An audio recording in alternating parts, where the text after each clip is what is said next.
when I was looking for somebody to write about, because I knew I wanted to do a story about an adult learning how to read, I went to a community organization that teaches literacy, and they very kindly opened up their files to me and let me look through people's applications.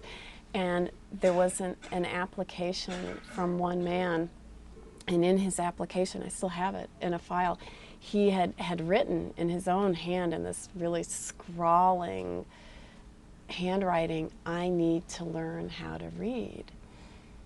And it just jumped out at me, and I talked to the people at the program about this particular man, and they said, "Oh, he's a great guy, he's really interesting, he has this really interesting life history," and I called him, and he ended up being the person that I wrote about. But it really all started from seeing that sentence on his application.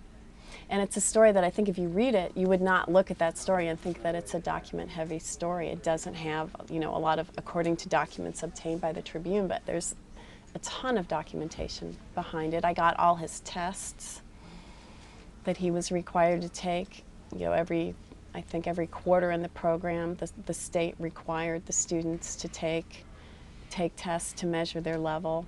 So I had all of those. I had his papers that he would write for class.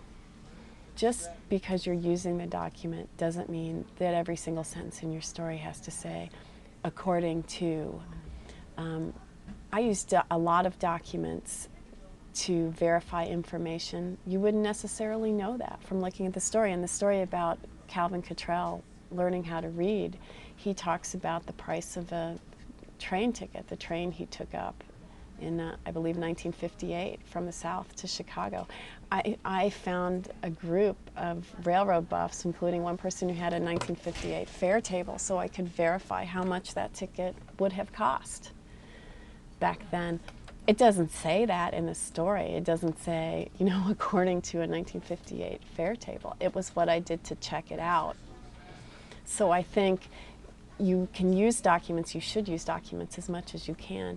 You don't have to clutter up your story by always saying, this document told me this. They're tools for understanding